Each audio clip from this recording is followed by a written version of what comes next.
Hello friends, എല്ലാവർക്കും good evening. നമ്മളുടെ കേരളം എന്ന സംസ്ഥാനത്തില് നോൺ ബാങ്കിങ് ഫിനാൻഷ്യൽ NBFC കമ്പനീസിന്റെ കൈവശമിരിക്കുന്ന ഗോൾഡിന്റെ അളവ് ബ്രിട്ടന്റെ കൈവശമുള്ള എന്നുവെച്ചാൽ യുണൈറ്റഡ് കിങ്ഡം എന്ന് പറയുന്ന രാജ്യത്തിന്റെ കൈവശമുള്ള സ്വർണ്ണ ശേഖരത്തെക്കാൾ അവരുടെ ഒഫീഷ്യലായിട്ടുള്ളതാണ് കേട്ടോ. അവരുടെ ഒഫീഷ്യലായിട്ടുള്ള സ്വർണ്ണ ശേഖരത്തിനേക്കാൾ വളരെ കൂടുതലാണ് എന്നുള്ളതാണ് ഏറ്റവും ലേറ്റസ്റ്റ് ആയിട്ടുള്ള റിപ്പോർട്ട് നമ്മളോട് പറയുന്നത്. കേരള ഗോൾഡ് ലോൺ കമ്പനികളുടെ എന്നുവെച്ചാൽ കമ്പനികളുടെ എന്ന് പറഞ്ഞാൽ നോൺ ബാങ്കിങ് ഫിനാൻഷ്യൽ, ഇപ്പം മുത്തൂറ്റ് പോലുള്ള കമ്പനികളുണ്ടല്ലോ, ബാങ്കിങ് അല്ലാത്ത, ബാങ്കിങ് ഏതര നോൺ ബാങ്കിങ് എന്ന് പറയും, NBFC എന്ന് പറയും. എന്നുവെച്ചാൽ അവർക്ക് ബാങ്കുകളുടെ പോലെ പ്രവർത്തിക്കാൻ സാധിക്കത്തില്ല, ബട്ട് സ്റ്റിൽ ഫിനാൻഷ്യൽ കമ്പനീസാണ്. എന്നുവെച്ചാൽ ആൾക്കാർ സ്വർണം കൊണ്ട് പണയം വെച്ച് ആ സ്വർണം പണയം വെച്ചതിൻ്റെ പേരിൽ ഈ സ്വർണ്ണ വീട് നൽകിയിട്ട് അതിൻ്റെ പേരിൽ പൈസ കടം വാങ്ങുന്നതും അല്ലെങ്കിൽ ലോൺ എടുക്കുന്നതും ഒക്കെ ആയിട്ടുള്ള ഇൻസ്റ്റിറ്റ്യൂഷൻസ്. അപ്പോൾ അങ്ങനെയുള്ള കേരള കമ്പനികളുടെ കൈവശമിരിക്കുന്ന സ്വർണത്തിൻ്റെ മൂല്യം 4.6 ലക്ഷം കോടി രൂപയോളം വരും എന്നാണ് കണക്കുകൾ പറയുന്നത്. അതായത് നമുക്കറിയാം, പൊതുവെ മലയാളികൾക്ക് ഏറ്റവും ഡിപ്പെൻഡ് ചെയ്യാൻ പറ്റുന്ന അല്ലെങ്കിൽ ആശ്രയിക്കാൻ പറ്റുന്ന പെട്ടെന്ന് ഉള്ള എമർജൻസി ഫിനാൻഷ്യൽ സാമ്പത്തികമായിട്ടുള്ള ആവശ്യങ്ങൾക്ക് വേണ്ടി മലയാളികൾ ഏറെക്കുറെ ആശ്രയിക്കുന്ന ഒരു ഏറ്റവും പ്രധാനപ്പെട്ട ഒരു സോഴ്സ് ഓഫ് ഫണ്ടിങ് ആണ് കൈവശമുള്ള സ്വർണം കൊണ്ട് പണയം വെക്കുക, എന്നിട്ട് ഫണ്ട് ഉണ്ടാക്കുക. എന്നുവെച്ചാൽ ഇതുപോലുള്ള ധനകാര്യ സ്ഥാപനങ്ങളിൽ നിന്നും. അപ്പം അങ്ങനെയുള്ള ഈ സ്വർണം സ്വീകരിച്ചിട്ട് പൈസ കൊടുക്കുന്ന ഗോൾഡ് ലോൺ കമ്പനികളുടെ കൈവശമുള്ളത് UK ഉള്ള സ്വർണ്ണശേഖരമാണ് എന്നാണ് കണക്കുകൾ പറയുന്നത്. ഏകദേശം 381 ടൺ സ്വർണം. നമ്മുടെ റിസർവ് ബാങ്കിന്റെ ഗോൾഡ് റിസർവ് എന്ന് പറഞ്ഞാൽ ഏകദേശം 800 ചില്ലാനം ടണ്ണുകളുണ്ട്. നമ്മളുടെ ഇന്ത്യയിൽ മൊത്തമായിട്ട് ഏകദേശം ഹൗസ് ഹോൾഡ് എന്ന് വെച്ചാൽ ഗൃഹങ്ങളിലുള്ള സ്വർണ്ണശേഖരം ഏകദേശം 10-21,000 ടണ്ണിന് മേളിൽ വരുമെന്നാണ് കണക്കുകൾ പറയുന്നത്. ലോകത്തിലെ ഏറ്റവും കൂടുതലാണത് ശരിക്കും പറഞ്ഞു കഴിഞ്ഞാൽ. അപ്പോൾ ഈ 381 ടൺ സ്വർണം മലയാളികൾ ഇതുപോലുള്ള NBFCയിൽ, നോൺ ബാങ്കിങ് ഫിനാൻഷ്യൽ കമ്പനികൾ കൊണ്ട് പണയം വെച്ചിട്ട് അവർക്ക് ആവശ്യമായിട്ടുള്ള സ്വർണത്തിൻ്റെ അളവനുസരിച്ചിട്ടുള്ള ലോൺ എടുക്കുകയോ, സ്വർണ്ണ സ്വർണത്തിൻ്റെ മേൽ ലോൺ എടുക്കുക, അല്ലെങ്കിൽ ഫണ്ട് അവരുടെ ആവശ്യങ്ങൾക്ക് വേണ്ടി ആ പറഞ്ഞ സ്ഥാപനങ്ങളിൽ നിന്ന് എടുക്കുന്നതൊക്കെ ഒരു സ്ഥിരം പരിപാടിയാണ്. അതൊരു കേരളത്തിൻ്റെ ഒരു സംസ്കാരമായി മാറിയിട്ടുണ്ട്. കേരളത്തിലുള്ള മറ്റ് സംസ്ഥാനങ്ങളിലൊക്കെ തന്നെ അങ്ങനെ ഉണ്ടാക്കി. അതായത് സ്വർണം കടം വെച്ചിട്ട്, സ്വർണം കൊണ്ടുവച്ചിട്ട്, കയ്യിലുള്ള സ്വർണം കൊണ്ടുവച്ചിട്ട് അവരുടെ കടം വർദ്ധിപ്പിക്കുകയാണ് എന്നാണ് ഇതിൻ്റെ ഒരർത്ഥം എന്നാണ് പറയുന്നത്. അപ്പം ഇത് മലയാളികൾക്ക് പ്രത്യേകിച്ച് ഉള്ളൊരു ശീലമാണെന്നാണ് പറയുന്നത്. ഇന്ത്യൻ എവിടെ ആയാലും ഇതൊക്കെ തന്നെയാണ് എല്ലാവരും ചെയ്യുന്നത്. പക്ഷേ ഇതുപോലുള്ള എസ്റ്റാബ്ലിഷ് ആയിട്ടുള്ള ഈ നോൺ ബാങ്കിങ് ഫിനാൻഷ്യൽ കമ്പനീസ് കൂടുതലും കേരളം പോലുള്ള സംസ്ഥാനങ്ങളിലുള്ളത്. അപ്പോൾ മലയാളികളുടെ അല്ലെങ്കിൽ കേരളക്കാരുടെ പണയശീലമാണ് ഇതുപോലുള്ള ബാങ്ക് ഇതര ധനകാര്യ സ്ഥാപനങ്ങളുടെ കൈവശം ഇത്രത്തോളം സ്വർണം ചെന്നെത്താനുള്ള കാരണം.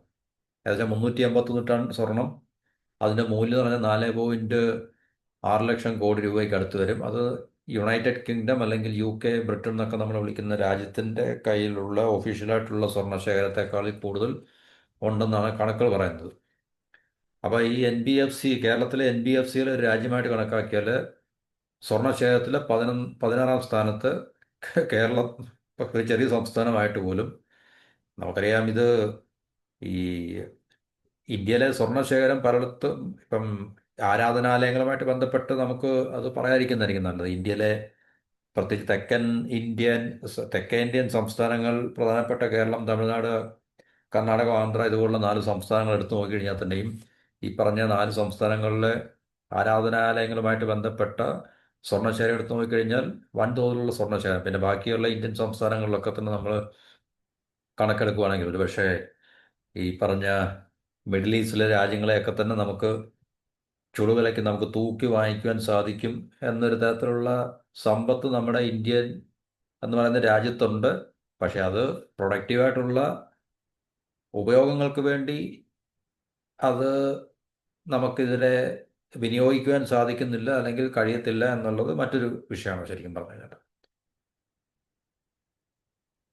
അപ്പം ഇത് കേരളത്തിൻ്റെ അവസ്ഥയാണിത്. അപ്പം മറ്റ് സംസ്ഥാനങ്ങൾ, വലിയ സംസ്ഥാനങ്ങൾ എന്ന് പറയുന്ന കർണാടക, തമിഴ്നാട് ഇതുപോലുള്ള സംസ്ഥാനങ്ങളിലൊക്കെ ഒരു പക്ഷേ ഇതിനേക്കാളിലും കൂടുതൽ അളവിൽ സ്വർണം കാണുവാനുള്ള സാധ്യത ഉണ്ടാകാമായിരിക്കും. ഇത് ജനങ്ങളുടെ കൈവശമുള്ളതാണ് കേട്ടോ.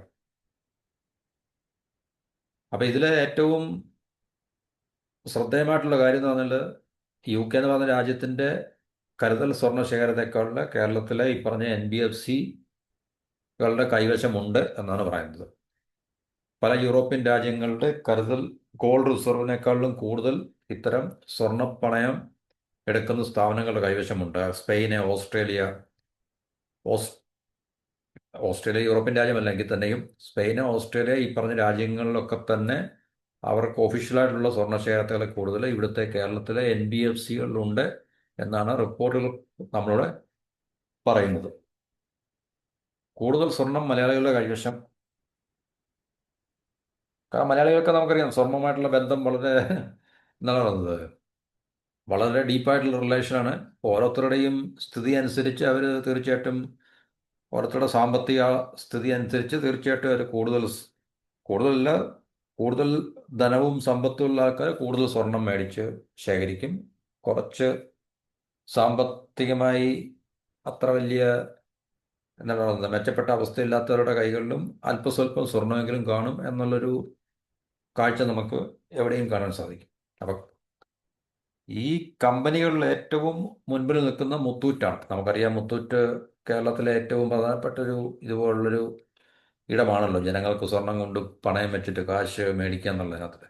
ഏതാണ്ട് 208 ടൺ ഓളം ശേഖരം അല്ലെങ്കിൽ റിസർവ് അവരുടെ കയ്യിലുണ്ട്. ഈ പറഞ്ഞ ആൾക്കാരെ കൊണ്ട് പണയം വെക്കാൻ വേണ്ടി കൊണ്ട് കൊടുക്കുന്നതാണ്.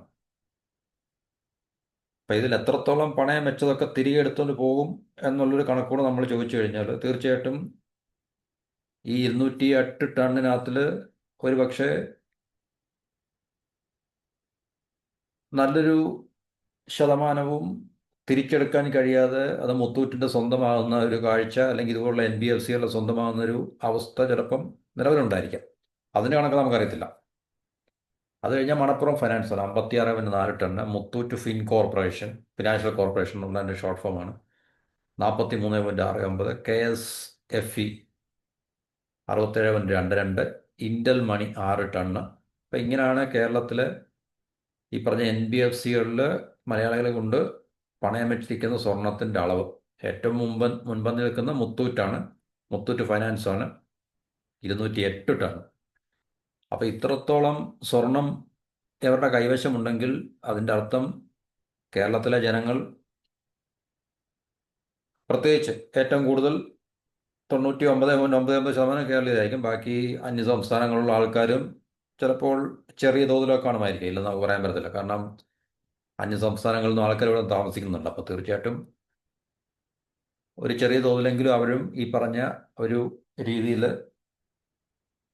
സ്വർണം പണയം വെച്ച് കാശ് ഈ പറഞ്ഞ സ്ഥാപനങ്ങളിൽ നിന്ന് അവർ ലഭ്യമാക്കുന്നുണ്ടായിരിക്കാം. എന്നാലും നമുക്ക് പൊതുവെ മലയാളികൾ എന്ന് നമുക്ക് പറയാം, ഇത്രയും ടണ്ണ് മലയാളികളുടെ സ്വർണം കൊണ്ട് പണയം വെച്ചിരിക്കുന്നുണ്ട്. അപ്പോൾ തീർച്ചയായിട്ടും ബാക്കി എത്ര ടണ്ണ് ജനങ്ങളുടെ കൈകളിൽ ഉണ്ടായിരിക്കാം, പണയം വെക്കാത്ത സ്വർണം എത്രത്തോളം ടണ്ണുകൾ ഉണ്ടായിരിക്കാമെന്ന് നമുക്ക് ഊഹിക്കാവുന്നതുണ്ടാവും.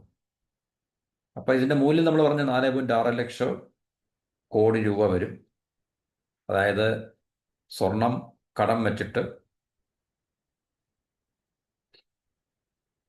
വർദ്ധിപ്പിക്കുകയാണ് എന്നാണ് ഇതിൻ്റെ, എന്ന് വെച്ചാൽ കടം മേടിക്കുകയാണല്ലോ ശരിക്കും പറഞ്ഞാൽ, ലോൺ എടുക്കുകയാണല്ലോ. അപ്പോൾ ലോൺ എടുക്കാൻ വേണ്ടി നമ്മൾ കൊളാറ്ററൽ എന്ന രീതിയിൽ സ്വർണം കൊടുക്കുന്നു. ചില ആൾക്കാർക്ക് ഇത് തിരിച്ചടയ്ക്കാൻ പറ്റും, ചില ആൾക്കാർക്ക് തിരിച്ചെടുക്കാൻ അല്ലെങ്കിൽ തിരിച്ചടയ്ക്കാൻ സാധിക്കത്തില്ല. അപ്പോൾ തിരിച്ചെടുക്കാൻ സാധിക്കാത്ത സ്വർണം മറ്റേ ഈ പറഞ്ഞ NBFCകളുടെ സ്വന്തമാകും. അപ്പോൾ അതിൻ്റെ കണക്ക് നമുക്കറിയത്തില്ല. അത് ശരിക്കും പറഞ്ഞാൽ ഈ മുത്തൂറ്റിൻ്റെ കൈവശം 208 ടൺ ഉണ്ടെങ്കിൽ അതിൻ്റെ എത്രത്തോളം ശതമാനം അവരുടെ സ്വന്തമായി കഴിഞ്ഞു. കാരണം ഇതുപോലെ എടുക്കാൻ കഴിവില്ലാത്ത ആൾക്കാർ ഒരുപക്ഷെ അതിനെ ഉപേക്ഷിച്ചില്ലേ, തീർച്ചയായിട്ടും, കാരണം ഇത് തിരിച്ചെടുക്കണമല്ലോ. തിരിച്ചെടുക്കണം എന്ന് പറഞ്ഞാൽ ഈ പറഞ്ഞ പണയം വെക്കാൻ കൊണ്ടുവെക്കുന്ന ആൾക്കാർക്ക് ഈ സ്വർണം ആവശ്യമുണ്ടെങ്കിൽ പിന്നീട് അവർക്ക് എടുത്ത പൈസ കൊണ്ട് കൊടുത്തിട്ട് ഈ സ്വർണം തിരിച്ചെടുക്കുക എന്നുള്ളതല്ല അതിൻ്റെ രീതി എന്ന് പറയുന്നത്. അപ്പം അങ്ങനെ ഈ പണയം വെച്ച സ്വർണം എടുത്ത പൈസ തിരിച്ചടയ്ക്കാൻ കഴിവില്ലാത്ത ആൾക്കാർക്ക് തീർച്ചയായിട്ടും സ്വർണം ലഭിക്കത്തില്ല തിരിച്ചു. അപ്പോൾ തീർച്ചയായിട്ടും ഈ സ്വർണം അവരുടെ സ്വന്തമാകുക എന്നുള്ളതാണ്, അല്ലെങ്കിൽ ഈ പറഞ്ഞ കമ്പനികൾ സ്വന്തമാക്കുക എന്നുള്ളതാണ് അതിൻ്റെ രീതി എന്ന് പറയുന്നത്. അപ്പോൾ അതിൻ്റെ അളവ് നമുക്കറിയത്തില്ല തീർച്ചയായിട്ടും.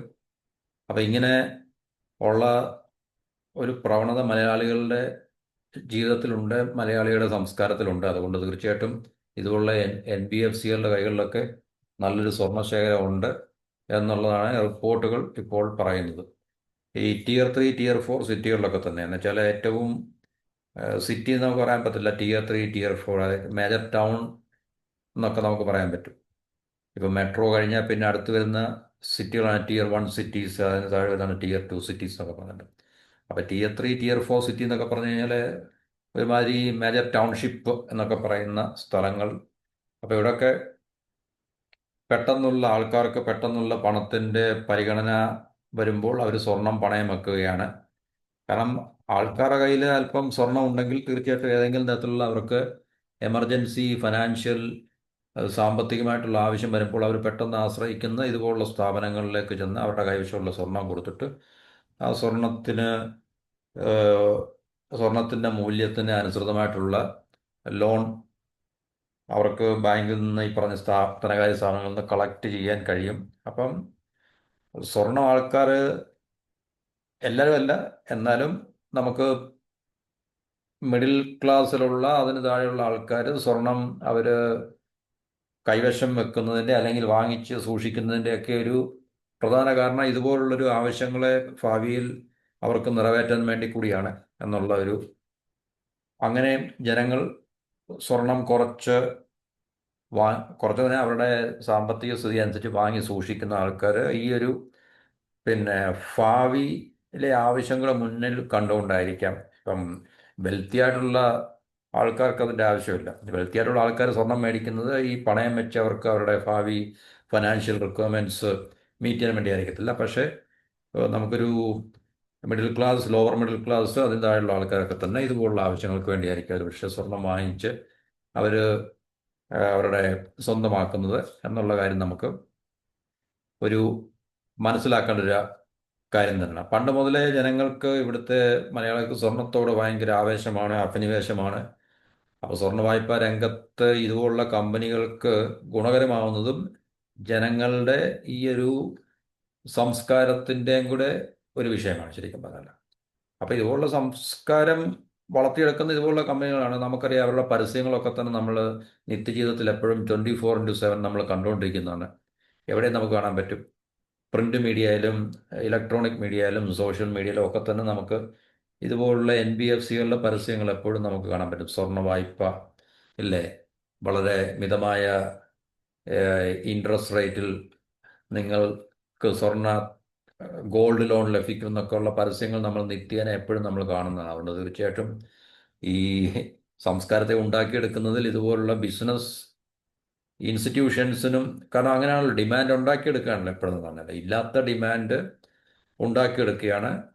അതാണ് ബിസിനസ്സുകാരുടെ വിജയം എന്ന് പറഞ്ഞു കഴിഞ്ഞാൽ. അതിനെ അവർ കൂടുതൽ പരസ്യങ്ങളിൽ കൂടെ അല്ലെങ്കിൽ ഇതുപോലുള്ള പബ്ലിക് റിലേഷൻ വർക്കുകളിൽ കൂടെ ഒക്കെ തന്നെയാണ് അവർ തീർച്ചയായിട്ടും ഇത് സാധിച്ചെടുക്കുന്നത്. അപ്പോൾ തീർച്ചയായിട്ടും ജനങ്ങളുടെ കൈവശം സ്വർണം ഉണ്ട്, ഈ സ്വർണം അടിച്ചു മാറ്റി എടുക്കുക എന്നുള്ളത് അവരുടെ ഉദ്ദേശ ലക്ഷ്യമായതുകൊണ്ട് ഇങ്ങനെയുള്ളൊരു ഫിനാൻഷ്യൽ പോർട്ട്ഫോളിയോ ഉണ്ടാക്കിയെടുക്കുക എന്നുള്ളത് അവർക്ക് കഴിയും. അപ്പം അങ്ങനെ ഒരു സംസ്കാരം ഉണ്ടാക്കിയെടുക്കുക ഗ്രാജ്വലി, അങ്ങനെ ഒരു സംസ്കാരം നമ്മുടെ സംസ്ഥാനത്ത് അല്ലെങ്കിൽ നമ്മുടെ രാജ്യത്ത് ഉണ്ടാക്കി എടുത്തിട്ടുണ്ട്, അല്ലെങ്കിൽ ഉണ്ടാക്കി എടുത്തു കഴിഞ്ഞു. അപ്പോൾ അത് തീർച്ചയായിട്ടും ജനങ്ങൾക്കറിയാം. കാരണം നമുക്കറിയാം ജനങ്ങൾക്ക് സാമ്പത്തികമായിട്ട് ഒത്തിരി ബുദ്ധിമുട്ടുന്ന ആൾക്കാരുണ്ട് പല രീതിയിലും. അപ്പോൾ അവർക്ക് പെട്ടെന്ന് അവരുടെ കൈവശം ഈ ഒരു മെറ്റൽ ഉണ്ടെങ്കിൽ അവർക്ക് ഇതുപോലുള്ള ധനകാര്യ സ്ഥാപനങ്ങൾ നമ്മളുടെ സമൂഹത്തിൽ മുക്കിനും മൂലയിലും ഒക്കെ തന്നെ ഉണ്ട്. അല്ലാതെ തന്നെ ഇപ്പം നമ്മൾ ഈ പേരെടുത്ത് പറഞ്ഞ ഈ സ്ഥാപനങ്ങളല്ലാതെ തന്നെ ചെറിയ ചെറിയ സ്ഥാപനങ്ങളുണ്ട്, ബ്രാൻഡഡ് അല്ലാത്ത സ്ഥാപനങ്ങളുണ്ട്, വ്യക്തികൾ നടത്തുന്ന സ്ഥാപനങ്ങളുണ്ട്. അപ്പോൾ അവിടെയൊക്കെ തന്നെ ലോക്കലായിട്ടുള്ള ആൾക്കാർക്ക് ആ ലൊക്കാലിറ്റിയിലുള്ള ഇതുപോലുള്ള ഗോൾഡ് ലോൺ കൊടുക്കുന്ന ചെറിയ ചെറിയ ധനകാര്യ സ്ഥാപനങ്ങളിൽ പോയിട്ട് അവരുടെ സ്വർണം പണയം വെച്ചിട്ട് അവർക്ക് ഈ പറഞ്ഞ ഫണ്ട് അവരുടെ ആവശ്യം അല്ലെങ്കിൽ പൈസ അവർക്ക് തീർച്ചയായിട്ടും അവരുടെ ആവശ്യങ്ങൾക്ക് വേണ്ടി കളക്ട് ചെയ്യുന്നൊരു സംസ്കാരം എല്ലായിടത്തും ഉണ്ട്, എപ്പോഴും ഉണ്ട് കേരളത്തിൽ എന്നുള്ളതാണ്. അതിനകത്തിലെ ഏറ്റവും പ്രധാനപ്പെട്ട മുൻപന്തിയിൽ നിൽക്കുന്ന വലിയ സ്ഥാപനങ്ങളുടെ പേരാണ് നമ്മൾ മുത്തൂറ്റ്, പിന്നെ ഫൈനാൻസ്, മുത്തൂറ്റ് ഫിൻ കോർപ്പറേഷൻ, അതുപോലെ തന്നെ KSFE, മണപ്പുറം ഫൈനാൻസ്, ഇന്റൽ മണി എന്നൊക്കെ പറഞ്ഞ ബ്രാൻഡഡ് ആയിട്ടുള്ള അല്ലെങ്കിൽ ഒരു കോർപ്പറേറ്റ് ലെവലിലുള്ള സ്ഥാപനങ്ങളുടെ പേരുകളാണ് നമ്മൾ പറഞ്ഞത്. അല്ലാതെ ഇടത്തരവും ചെറുതും അതിലും ചെറുതായിട്ടൊക്കെയുള്ള എത്രയോ വ്യക്തികൾ നടത്തുന്ന സ്ഥാപനങ്ങളൊക്കെ തന്നെ നമുക്ക് കാണുവാൻ സാധിക്കും നമ്മുടെ കേരളത്തിൽ എല്ലാ മുക്കിനും മൂലയിലും എന്നുള്ളത് നമുക്കറിയാവുന്നതാണ്. അപ്പം ഇപ്പോൾ ജനങ്ങൾ അവരുടെ ബിസിനസ് ആവശ്യങ്ങൾക്കും ഭവന നിർമ്മാണത്തിനും ഒക്കെ തന്നെ ഗോൾഡ് പണയം വെച്ചിട്ട് അല്ലെങ്കിൽ ഗോൾഡ് ലോണിൽ കൂടെ അവർ ഫണ്ട് കളക്ട് ചെയ്യുന്നുണ്ട്, അല്ലെങ്കിൽ അങ്ങനെ അവർ ഫണ്ട് സ്വരൂപിച്ചെടുക്കുന്നുണ്ട് എന്നുള്ളൊരു, അതൊക്കെ ജനങ്ങൾ ഇല്ലാത്ത ഒരു അവസ്ഥയും വ്യവസ്ഥയും ജനങ്ങൾ ഉണ്ടാക്കിയെടുക്കുന്നില്ല. കാരണം ഇതൊക്കെ ഈ പറഞ്ഞ കമ്പനികൾ അല്ലെങ്കിൽ ധനകാര്യ സ്ഥാപനങ്ങൾ ആണ് അവരൊക്കെ ഇതുപോലുള്ള പോർട്ട്ഫോളിയോ അല്ലെങ്കിൽ അവരുടെ പ്രോഡക്റ്റ് ഒക്കെ തന്നെ ഇൻട്രൊഡ്യൂസ് ചെയ്യുന്നതും മുമ്പോട്ട് വെക്കുന്നതൊക്കെ തന്നെ.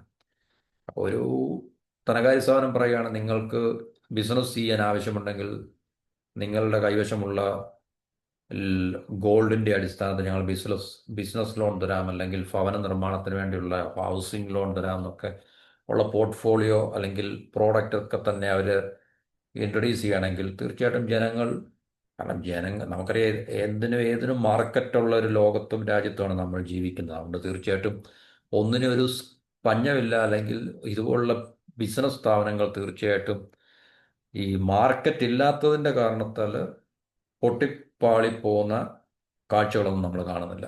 പിന്നെ കമ്പനികൾ പൂട്ടുന്നതും അല്ലെങ്കിൽ ലോക്ക്ഡൗൺ ആകുന്നതൊക്കെ തന്നെ മറ്റു പല കാരണങ്ങൾ കൊണ്ടൊക്കെ തന്നെ ആയിരിക്കും.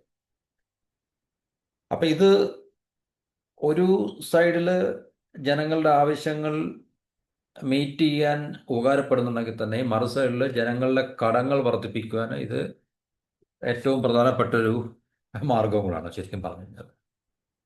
കാരണം കടം വർദ്ധിപ്പിക്കുക എന്ന് പറഞ്ഞു കഴിഞ്ഞാൽ എന്തിനും ഏതിനും ഇങ്ങനെ ഒരു സോഴ്സ് ഓഫ് ഫണ്ട് ഉണ്ടെന്ന് അറിയുമ്പോൾ തീർച്ചയായിട്ടും ജനങ്ങൾ, പ്രത്യേകിച്ച് ഞാൻ നേരത്തെ പറഞ്ഞ മിഡിൽ ക്ലാസ്സിന് താഴെയുള്ള ആൾക്കാർ അവരുടെ കൈവശമുള്ള സ്വർണം കൊണ്ട് പണയം വെച്ച് കടമാക്കി കഴിഞ്ഞാൽ, കാരണം ഈ കിട്ടുന്ന പൈസ പ്രൊഡക്റ്റീവായിട്ട് ആരും യൂസ് ചെയ്യുന്നില്ലല്ലോ. ഈ സ്വർണം കൊണ്ട് വെച്ചിട്ട് നമ്മൾ എടുക്കുന്ന പൈസ പ്രൊഡക്റ്റീവായിട്ട് അവരുടെ ജീവിതത്തിൽ അത് യൂട്ടിലൈസ് ചെയ്ത് അതിനെ ആ ഫണ്ടിനെ അവർ വർദ്ധിപ്പിച്ച് ലാഭകരമാക്കിയിട്ട് ഈ പറഞ്ഞ ഇൻട്രസ്റ്റ് അവർ തിരികെ കൊടുത്ത് പ്രിൻസിപ്പളും തിരികെ കൊടുത്ത് അവരുടെ ലോൺ ഗോൾഡ് ആരും തിരികെ എടുക്കുന്ന കാഴ്ചകളാണ് നമുക്ക് പൊതുവെ കാണുന്നത്. സ്വർണം കൊണ്ട് പണയം വെക്കും, പക്ഷെ അത് തിരിച്ചെടുക്കാൻ അതിലും ഭയങ്കര പ്രയാസപ്പെട്ടാണ് ജനങ്ങൾ പിന്നെ കഴിയുന്നത്. അപ്പോൾ അതുകൊണ്ട് ജനങ്ങളുടെ കടം മറു സൈഡിൽ വർദ്ധിപ്പിക്കാൻ ഇൻഡിവിജ്വൽസിൻ്റെയോ അതുപോലെ തന്നെ ഇൻഡിവിജ്വൽ ഫാമിലീസിൻ്റെയൊക്കെ തന്നെ കടം ഡെറ്റ് വർദ്ധിപ്പിക്കുവാനും ഇത് വളരെയധികം കാരണമായിട്ടുണ്ട്, അല്ലെങ്കിൽ കാരണമാവുന്നുണ്ട് എന്നുള്ളൊരു യാഥാർത്ഥ്യം, ഇതിൻ്റെ ഒരു ഫ്ലിപ്പ് സൈഡ് മറുവശം കൂടെ നിലനിൽക്കുന്നുണ്ട്. അതുകൊണ്ട് തീർച്ചയായിട്ടും ഒരു ഗുണമുള്ളതുപോലെ തന്നെ ദോഷവും എപ്പോഴും കാണും. നമ്മളെവിടെയും ഏത് കാര്യത്തെക്കുറിച്ച് പറയുമ്പോഴും ഇങ്ങനെ തന്നെയാണല്ലോ. അപ്പം ഇക്കാര്യത്തിലും ഇത് വലിയൊരു ട്രാപ്പ് കൂടിയാണ് ശരിക്കും പറഞ്ഞു കഴിഞ്ഞാൽ. സ്വർണ്ണവില കൂടുന്തോറും കിട്ടുന്ന ലോണിൻ്റെ അളവ് അല്ലെങ്കിൽ വായ്പ ലഭിക്കുന്ന പണത്തിൻ്റെ അളവും കൂടും, അല്ലേ? തീർച്ചയായിട്ടും അത് സ്വർണ്ണ വായ്പയെ പൊതുവെ പോപ്പുലറൈസ് ചെയ്തിട്ടുണ്ട് അല്ലെങ്കിൽ ജനകീയമാക്കിയിട്ടുണ്ട്. രാജ്യത്തെ സ്വർണ്ണ പണയ വിപണിയുടെ ഗോൾഡ് ലോൺ മാർക്കറ്റിൻ്റെ 37% ആണ് NBFCയുടെ കൈവശമുള്ളത്. അപ്പോൾ 37% NBFC എന്ന് ഈ പറഞ്ഞ സ്ഥാപനങ്ങളാണ് ശരിക്കും പറഞ്ഞാൽ. ഇതൊക്കെ RBIയുടെ ഒക്കെ തന്നെ എന്താണ് പറയുന്നത്, ലൈസൻസ് രജിസ്ട്രേഷൻ ഒക്കെ ഉള്ള സ്ഥാപനങ്ങളാണ്, ഓതറൈസ്ഡ് ആണ്, ഇല്ലെന്ന് പറയുന്നില്ല. അപ്പോൾ 37% കഴിഞ്ഞ് ബാക്കി 63% മാർക്കറ്റിൻ്റെ ബാക്കി ഭാഗം ഈ പറഞ്ഞ ചെറുകിട ഫൈനാൻസ് കമ്പനികളുടെയും വ്യക്തികളൊക്കെ നടത്തുന്ന ഫൈനാൻസ് കമ്പനികളുടെയൊക്കെ നിയന്ത്രണത്തിലാണ്. തീർച്ചയായിട്ടും 37 കഴിഞ്ഞാൽ പിന്നെ ബാക്കി 63 എന്ന് പറഞ്ഞാൽ വലിയൊരു എക്സ്പാൻഡഡ് എന്താ പറയുക, വളരെ വാസ്റ്റായിട്ടുള്ളൊരു മാർക്കറ്റാണ് ശരിക്കും പറഞ്ഞിട്ട്. അപ്പോൾ ഇത്രയും മാർക്കറ്റ് ആര് ഒക്കുപ്പൈ ചെയ്യുന്നു എന്ന് ചോദിച്ചു കഴിഞ്ഞാൽ ചെറിയ ഫൈനാൻസ് കമ്പനികളും ബ്രാൻഡഡ് അല്ലാത്ത ചെറിയ ഫൈനാൻസ് കമ്പനികളും അതുപോലെ തന്നെ വ്യക്തികൾ നടത്തുന്ന, നമ്മുടെ നാട്ടിലൊക്കെ വ്യക്തികൾ നടത്തുന്ന ഒത്തിരി ഇതുപോലുള്ള സ്ഥാപനങ്ങളുണ്ട്. ചെറുതും ഇടത്തരവും അല്പം വലുതും ഒക്കെ ആയിട്ടുള്ള സ്ഥാപനങ്ങളൊക്കെ തന്നെ ഉണ്ട്. അപ്പം ഈ പറഞ്ഞ വിഭാഗക്കാരാണ് ഈ പറഞ്ഞ ബാക്കി 63% വരുന്ന ഈ ബഹുഭൂരിപക്ഷം ഈ പറഞ്ഞ ഗോൾഡ് ലോണിൻ്റെ മാർക്കറ്റിനെ ഓക്കുപ്പൈ ചെയ്തിരിക്കുന്നത് അല്ലെങ്കിൽ കൺട്രോൾ ചെയ്യുന്നത്. പ്രത്യേകിച്ച് ഉത്തരേന്ത്യൻ ഗ്രാമങ്ങളിൽ നമുക്ക് വടക്കേ ഇന്ത്യൻ സംസ്ഥാനങ്ങളിലൊക്കെ തന്നെ നമ്മുടെ കേരളത്തിലുള്ള രീതിയിലുള്ള ഒരു സംവിധാനം അല്ലെങ്കിൽ സംസ്കാരം ആയിരിക്കത്തില്ല. അവിടെയും ജനങ്ങൾ, എല്ലാ വിഭാഗത്തിലുള്ള ജനങ്ങൾ, അപ്പർ ക്ലാസ്സും അല്ലെങ്കിൽ വെൽത്ത്, അപ്പർ റിച്ച് ആയിട്ടുള്ള, സൂപ്പർ റിച്ച് ആയിട്ടുള്ള ആൾക്കാരല്ല പറയുന്നത്, മിഡിൽ ക്ലാസ് മുതൽ താഴോട്ടുള്ള ആൾക്കാരൊക്കെ തന്നെ, വളരെ പൂറായിട്ടുള്ള ആൾക്കാരൊക്കെ തന്നെ അവരുടെ കയ്യിലുള്ള വളരെ പരിമിതമായിട്ടുള്ള ഈ മെറ്റൽ സ്വർണം കൊണ്ട് പണയം വെച്ചിട്ട് അവിടെയൊക്കെ വ്യക്തികൾ നടത്തുന്ന ഒത്തിരി ഇതുപോലുള്ള സ്ഥാപനങ്ങൾ ഉണ്ടായിരിക്കാം ഗോൾഡ് ലോൺ കൊടുക്കുന്നത്. അപ്പോൾ കേരളമായിട്ട് നമുക്ക് കമ്പയർ ചെയ്യാൻ പറ്റത്തില്ല. മറ്റൊരു വ്യവസ്ഥയും സംവിധാനമായിരിക്കും അവിടെ എന്ന് പറഞ്ഞു കഴിഞ്ഞാൽ. ഇതുപോലുള്ള NBFCകൾ പൊതുവെ അവിടെ പോപ്പുലർ ആകണം നിർബന്ധമൊന്നുമില്ല. കേരളത്തിലുള്ളതുപോലെ കേരളത്തിൽ ഈ പറഞ്ഞ നമ്മുടെ ഇതുപോലുള്ള ധനകാര്യ സ്ഥാപനങ്ങൾ ഉള്ളതുപോലെ വടക്കേ ഇന്ത്യൻ സംസ്ഥാനങ്ങളിലൊക്കെ തന്നെ ഇങ്ങനെ ഉള്ള ബ്രാൻഡഡ് സ്ഥാപനങ്ങളൊന്നും ആയിരിക്കത്തില്ല. അവിടെ കൂടുതലും വ്യക്തികൾ നടത്തുന്ന ചെറിയ സ്ഥാപനങ്ങളോ അല്ലെങ്കിൽ വ്യക്തി പേഴ്സണൽ ബേസ്ഡ് ആയിട്ടുള്ള സ്ഥാപനങ്ങളൊക്കെ തന്നെ ആയിരിക്കും ഇതുപോലുള്ള ഗോൾഡ് ലോൺ ഒക്കെ കൊടുക്കുന്നത്. എന്നിരുന്നാൽ തന്നെയും ഈ പറഞ്ഞ 37% മാത്രമാണ് NBFCകൾ കൈവശം പെടുത്തിയിരിക്കുന്നത്. ബാക്കി 63%-ഓളം ഈ പറഞ്ഞ വ്യക്തികൾ നടത്തുന്ന സ്ഥാപനങ്ങളും ചെറിയ ചെറിയ സ്ഥാപനങ്ങളുമാണ് ഈ ഗോൾഡ് ലോണിൻ്റെ മാർക്കറ്റിനെ കൺട്രോൾ ചെയ്യുന്നത് അല്ലെങ്കിൽ ഒക്കുപ്പൈ ചെയ്തിരിക്കുന്നതല്ല. അപ്പോൾ ഇത് ശരിക്കും പറഞ്ഞു കഴിഞ്ഞാൽ ഈ 4.6 ലക്ഷം കോടി രൂപ എന്നൊക്കെ പറഞ്ഞു കഴിഞ്ഞാൽ ഒട്ടും നിസ്സാരമല്ല. ഇത് കേരളത്തിൻ്റെ കണക്ക് മാത്രമാണ്, മനസ്സിലായല്ലോ. ചെറിയ സംസ്ഥാനമായിട്ടുള്ള കേരളത്തിൻ്റെ കണക്ക് മാത്രമാണ്. എന്നുവെച്ചാൽ കേരളത്തിലെ NBFCകളുടെ കൈവശം വയ്ക്കുന്നതാണ്. ഈ ബാക്കി ഈ പറഞ്ഞ കേരളത്തിലെ നമ്മൾ ഓർഗനൈസ്ഡ് എന്ന് പറഞ്ഞാൽ ഈ ചെറിയ കച്ചവടക്കാരൊക്കെ ഉണ്ടല്ലോ, വ്യക്തികൾ നടത്തുന്ന, അങ്ങനെ കേരളത്തിൽ ആയിരക്കണക്കിന് ലക്ഷക്കണക്കിന് വ്യക്തികളുണ്ടാകാം ഇങ്ങനെ കച്ചവടം ഈ പറഞ്ഞ ഇതുപോലുള്ള സ്ഥാപനങ്ങൾ നടത്തുന്നത്. അവരുടെ കൈവശമുള്ള ലോണിനെ കുറിച്ചുള്ള റിപ്പോർട്ടൊന്നും ഇല്ല. ഇത് പറഞ്ഞാൽ ഈ പറഞ്ഞ റെപ്യൂട്ടഡ് ആയിട്ടുള്ള കമ്പനീസ് ആയിട്ടുള്ള NBFCകളുടെ കൈകളിലിരിക്കുന്ന സ്വർണ്ണശേഖരത്തിൻ്റെ അളവാണ് 4.6 ലക്ഷം കോടി രൂപ എന്ന് പറയുന്നത്. അതിൻ്റെ പിന്നെ ക്വാണ്ടിറ്റിയാണ് 381 ടൺ സ്വർണം എന്ന് പറയുന്നത്. അപ്പോൾ അത് തീർച്ചയായിട്ടും വലിയൊരു, എന്താ പറയുന്നത്, ഒരു എടുത്തു പറയത്തക്ക ഒരു കാര്യമാണ്. ഇതിനെ ഒരു രാജ്യമായിട്ട് പരിഗണിച്ചു കഴിഞ്ഞാൽ ലോകത്തിലെ 16-ാം സ്ഥാനത്ത് സ്വർണ്ണശേഖരമുള്ള രാജ്യമായിരിക്കും ഈ കേരളത്തിലെ NBFCകൾ എന്ന് ആണ് റിപ്പോർട്ടിൽ പറയുന്നത്. അപ്പം ഇന്ത്യയുടെ അവസ്ഥ നമ്മൾ പറഞ്ഞു. ഇന്ത്യ ഏറ്റവും ലോകത്തിലെ domestic house hold gold share എന്ന് പറഞ്ഞാൽ എന്ന് വെച്ചാൽ വീട്ടിൽ നമ്മൾ വീടുകളിലുള്ള സ്വർണത്തിൻ്റെ അളവ് ഏകദേശം 21,000 ടണ്ണിന് മേളിലുണ്ട് എന്നാണ് പൊതുവെയുള്ള കണക്കെന്ന് പറഞ്ഞാൽ. 21,000 ടൺ എന്ന് പറഞ്ഞു കഴിഞ്ഞാൽ ഏകദേശം ഇന്ത്യയുടെ റിസർവ് ബാങ്കിൻ്റെ കൈകളിൽ തന്നെ ഏകദേശം 800 ചില്ലാനും 850 ടണ്ണോളം മാത്രമേ ഉള്ളൂ റിസർവ് ബാങ്കിൻ്റെ സ്വർണ്ണശേഖരം എന്ന് പറഞ്ഞു കഴിഞ്ഞാൽ. റഷ്യ, ചൈന ഇതുപോലുള്ള രാജ്യങ്ങളുടെ കൈവശം 2000 ചില്ലുവാനം ടണ്ണുകൾ, നമ്മൾ നേരത്തെ അതിനെക്കുറിച്ചൊരു വീഡിയോ ചെയ്തിട്ടുണ്ട്. അപ്പം റഷ്യയുടെയും ചൈനയുടെയും അമേരിക്കയുടെയും ഒക്കെ തന്നെ കൈവശമുള്ള ഒഫീഷ്യലായിട്ടുള്ള അവരുടെ സെൻട്രൽ ബാങ്കിൻ്റെ കൈവശമുള്ള സ്വർണ്ണശേഖരമെല്ലാം കൂട്ടി നോക്കിക്കഴിഞ്ഞാൽ അതിനേക്കാളും കൂടുതലാണ് ഇന്ത്യയിലെ ഹൗസ് ഹോൾഡ് ഗോൾഡിൻ്റെ റിസർവ് എന്ന് പറഞ്ഞാൽ അല്ലെങ്കിൽ ശേഖരം എന്ന് പറഞ്ഞു കഴിഞ്ഞാൽ. അപ്പോൾ തീർച്ചയായിട്ടും നമുക്കതിൻ്റെ മാഗ്നിറ്റ്യൂഡ് അല്ലെങ്കിൽ എത്രത്തോളം വലിയൊരു ബിഗ് സൈസാണ് ഇതെന്ന് നമുക്ക്, അപ്പോൾ അതിനെ നമ്മൾ ഡോളറിലേക്കോ അല്ലെങ്കിൽ റുപ്പിയിലേക്കോ കൺവേർട്ട് ചെയ്യുകയാണെങ്കിൽ, മൂല്യത്തിലേക്ക് കൺവേർട്ട് ചെയ്യുകയാണെങ്കിൽ ഒരുപക്ഷെ ട്രില്യൺസ് ഓഫ് ഡോളേഴ്സിൻ്റെ മൂല്യമായിരിക്കും ഈ പറഞ്ഞ ഇന്ത്യയിലെ ഹൗസ് ഹോൾഡ് ഗോൾഡിൻ്റെ മാത്രം ശേഖരത്തിൻ്റെ മൂല്യം ഉണ്ടാകാൻ സാധ്യതയുള്ളത്. പിന്നെ ഞാൻ പറഞ്ഞ ആരാധനാലയങ്ങളുമായിട്ട് ബന്ധപ്പെട്ട, പ്രത്യേകിച്ച് ഹിന്ദു ടെമ്പിൾസുമായി ബന്ധപ്പെട്ട ഈ സ്വർണ്ണശേഖരത്തിൻ്റെ ഒന്നും അളവ് ആർക്കൊന്നും അറിയത്തില്ല. അത് തീർച്ചയായിട്ടും അത്, പക്ഷേ അതോടൊക്കെ നമ്മൾ കേട്ട് കഴിഞ്ഞാൽ ലോകത്തിലെ ഏറ്റവും വലിയ സമ്പന്ന രാജ്യങ്ങളൊക്കെ തന്നെ ബോധം കെട്ട് നിലത്ത് വീഴാനുള്ള സാധ്യതയുണ്ട്. നാം പറഞ്ഞില്ല, നമുക്ക് മിഡിൽ ഈസ്റ്റിലുള്ള രാജ്യങ്ങളെയൊക്കെ തന്നെ നമുക്ക് ചുടുവിലയ്ക്ക്, നമുക്ക് തുരുമ്പ് വിലയ്ക്ക് നമുക്ക് മേടിക്കാൻ കഴിയും. ഇന്ത്യയിലെ ഈ പറഞ്ഞ ടെമ്പിൾസിലൊക്കെയുള്ള ഗോൾഡ് ശേഖരം നമ്മളതിനെ അതിൻ്റെ അളവും അല്ലെങ്കിൽ അതിൻ്റെ മൂല്യവും നമ്മൾ അറിയുകയാണെങ്കിൽ തീർച്ചയായിട്ടും.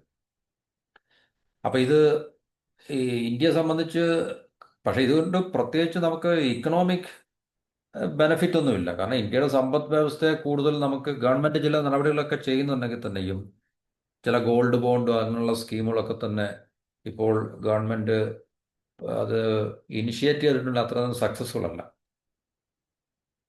കാരണം ഇത്രയും സ്വർണ്ണശേഖരം ഇന്ത്യയിലുള്ളപ്പോൾ, ഈ പറഞ്ഞ ആരാധനാലയങ്ങളിലും ജനങ്ങളുടെ കൈവശമൊക്കെ ഉള്ളപ്പോൾ അതിനെ നമുക്ക് ഇക്കണോമിക്കലി പ്രൊഡക്റ്റീവ് ആക്കി മാറ്റുവാൻ കഴിഞ്ഞാൽ ഇന്ത്യയുടെ സമ്പദ് വ്യവസ്ഥയ്ക്ക് ഉണ്ടാകാൻ പോകുന്ന വളർച്ച എന്ന് പറഞ്ഞു കഴിഞ്ഞാൽ വളരെ അത്ഭുതകരമായിരിക്കും, ഇൻക്രെഡിബിൾ ആയിരിക്കും. പക്ഷെ അതൊന്നും ഇവിടെ സാധിക്കുന്നില്ല, സാധ്യമല്ല ഇതുവരെ എന്നുള്ള ഒരു, എന്താണ് പറയുന്നത്, ദുഃഖകരമായ അവസ്ഥകളുണ്ട്. അപ്പോൾ ഇതാണ് നമുക്ക് ഈ ടോപ്പിക്കുമായിട്ട് ബന്ധപ്പെട്ട ചില വിവരങ്ങൾ ഇവിടെ ഷെയർ ചെയ്യാനുള്ളത്. മറ്റൊരു ടോപ്പിക്കുമായിട്ട് അടുത്ത വീഡിയോയിൽ കാണാം. എല്ലാവർക്കും നന്ദി, നമസ്കാരം.